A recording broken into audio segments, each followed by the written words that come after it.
India மற்றும் இலங்கை அணிகளுக்கு எதிரான முதல் டெஸ்ட் மேட்ச் தற்போது நடைபெற்று வருகிறது.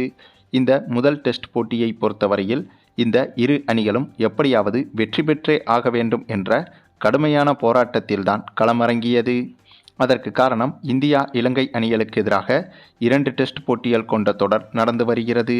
இந்த 2 போட்டிகளிலும் வெற்றி பெறுவது என்பது டெஸ்ட் உலகக்கோப்பை இறுதிப் போட்டிக்கு தகுதி பெறுவதற்கு மிக முக்கியமாக மாறக்கூடியது.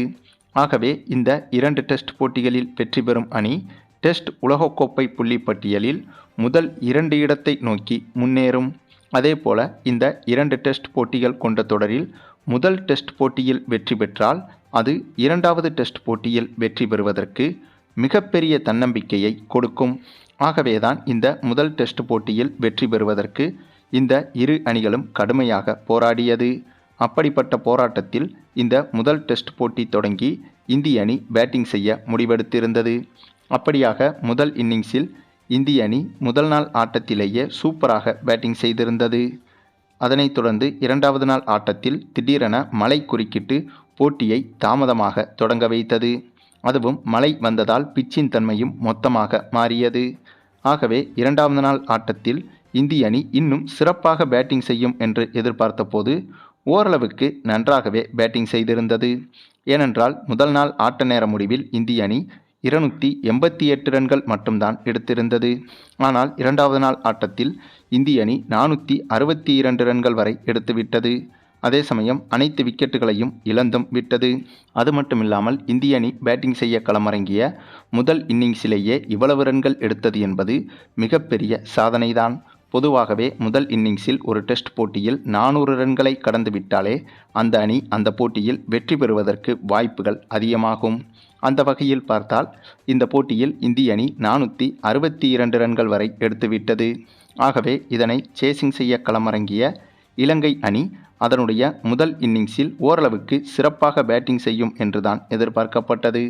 ஆனால் இந்திய அணியின் பந்துவீச்சு என்பது இந்த போட்டியில் சூப்பராகவே இருந்தது. பேட்டிங்கில் எந்த அளவுக்கு இந்திய அணி இந்த போட்டியில் சிறப்பாக செயல்பட்டதோ அதே அளவுக்கு பந்து வீச்சிலும் இந்திய அணி சிறப்பாக செயல்பட்டது. அதிலும் இந்திய அணியில் தற்போது புதிய ஆல்ரவுண்டர் ஒருவர் வந்துவிட்டார். அதுவும் பவுலிங் ஆல்ரவுண்டர். அவர்தான் இந்த போட்டியில் இலங்கையின் விக்கெட்டுகளை அடுத்தடுத்து வீழ்த்தி வந்தார். ஆமாங்க, மானவ் சுதர் என்ற ஒரு புது வீரர்தான் இந்திய சீனியர் அணியில் இப்போது விஸ்வரூபம் எடுத்து வருகிறார். இவருடைய பந்து வீச்சு தான் இந்த போட்டியில் இலங்கை பேட்ஸ்மேன்களை திணறடித்தது. அதன் காரணமாக முதல் இன்னிங்ஸிலேயே இலங்கை அணி வெறும் 23 ஓவர்களிலேயே 4 விக்கெட்டுகளை இழந்து, அதுவும் வெறும் 59 ரன்களிலேயே 4 விக்கெட்டுகளை இழந்துவிட்டது. அதன் பிறகு இலங்கை அணி இந்த 3வது நாள் ஆட்டத்தில் இன்னமும் தட்டு தடுமாறிதான் விளையாடி கொண்டிருக்கிறது. ஆனாலும் இப்போதே இந்த போட்டியின் ரிசல்ட் என்பது நமக்கு நன்றாகவே தெரிந்துவிட்டது. அது என்னன்னா, கண்டிப்பாக இந்த போட்டியில் இந்திய அணி வெற்றி பெறுவது இந்த 3வது நாள் ஆட்டத்திலேயே உறுதி செய்யப்பட்டுவிட்டது. ஏனென்றால் முதல் இன்னிங்ஸில் இந்திய அணி 462 ரன்கள் எடுத்துவிட்டது. அதே சமயம் இந்திய அணிக்கு இந்த போட்டியில் சவால் கொடுக்க வேண்டுமென்றால் முதல் இன்னிங்ஸில் இலங்கை அணி கண்டிப்பாக 400 ரன்களாவது குறைந்தபட்சம் எடுக்க வேண்டும். அதே சமயம் குறைந்தது இன்றைய 3வது நாள் ஆட்டத்திலும் நாளைய 4வது நாள் ஆட்டத்தில் பாதி வரையிலுமாவது இலங்கை அணி முதல் இன்னிங்ஸில் விக்கெட்டுகளை இழக்காமல் பேட்டிங் செய்ய வேண்டும். அப்படி பேட்டிங் செய்தால் மட்டும்தான் இந்த போட்டியில் வெற்றி பெறுவதை தாண்டி குறைந்தபட்சம் தோல்வியடையாமல் போட்டியை டிரா செய்யவாவது இலங்கை அணியால் முடியும். ஆனால் இலங்கை அணியோ இன்றைய 3வது நாள் ஆட்டத்தின் தொடக்கத்திலேயே 4 விக்கெட்டுகளை இழந்துவிட்டது. ஆகவே எப்படியும் இன்றைய நாள் முடிவதற்குள்ளாகவே இலங்கை அணி அனைத்து விக்கெட்டுகளையும் இழப்பதற்கு அதிக வாய்ப்புகள் இருக்கிறது. அதே சமயம் ஒருவேளை இன்றைய தினத்தில் இலங்கை அணி அனைத்து விக்கெட்டுகளையும் இழக்கவில்லை என்றாலும் பெரும்பாலான விக்கெட்டுகளை இழந்துவிடும்.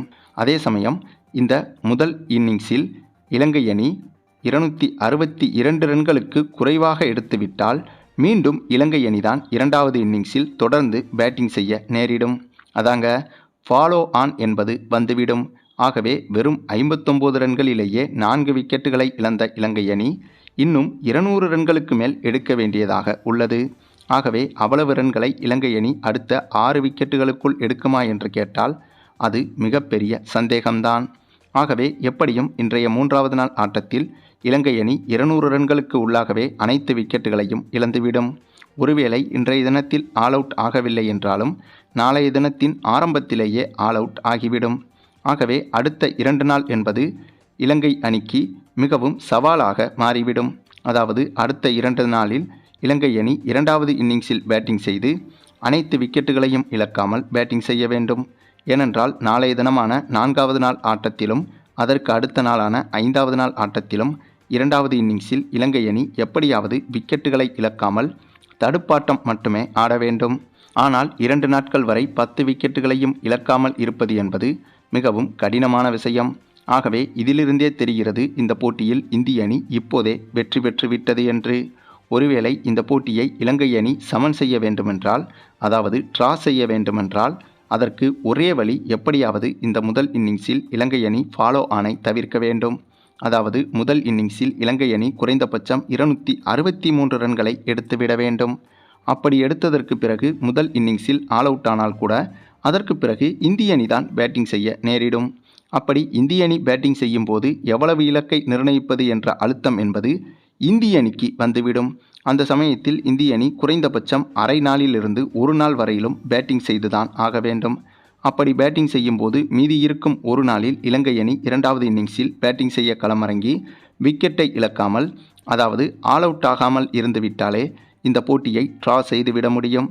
ஆகவே இந்த ஒரே வழிதான் இப்போது இலங்கை அணிக்கு இருக்கும் வழியாகும்.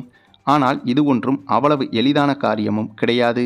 ஏனென்றால் இலங்கை அணி இந்த முதல் இன்னிங்ஸில் இப்போதே 4 விக்கெட்டுகளை இழந்துவிட்டது.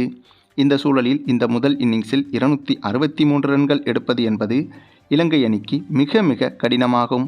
ஆகவேதான் இந்த போட்டியில் இந்த 3வது நாள் ஆட்டத்தின் ஆரம்பத்திலேயே இந்த போட்டியின் ரிசல்ட் என்பது வெட்ட வெளிச்சமாக தெரிந்துவிட்டது.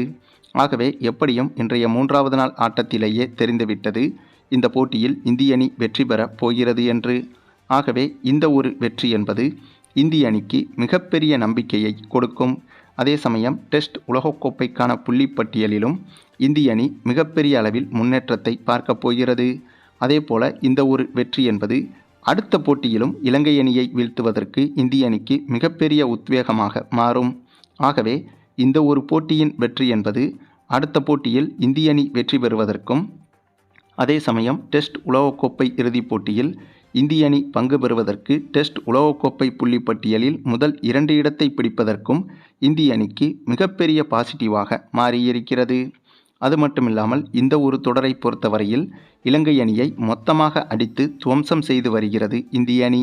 இதற்கு முன்பு நடைபெற்ற வார்ம் அப் மேட்சுகளான T20 போட்டிகள், ஒருநாள் போட்டிகள் என அனைத்திலும் இலங்கை அணியை தொடர்ச்சியாக வீழ்த்தி இப்போது அதிகாரப்பூர்வ டெஸ்ட் போட்டியிலும் வீழ்த்திவிட்டது இந்திய அணி. சரி, நீங்கள் சொல்லுங்கள், இந்த ஒரு அபாரமான வெறித்தனமான தொடர் வெற்றிகளை பற்றியும், குறிப்பாக இந்த முதல் டெஸ்டில் 3வது நாள் ஆட்டத்திலேயே இந்திய அணியின் வெற்றியை உறுதி செய்ததை பற்றியும் உங்களுடைய கருத்துக்களையும் கமெண்டில் தெரிவிங்க.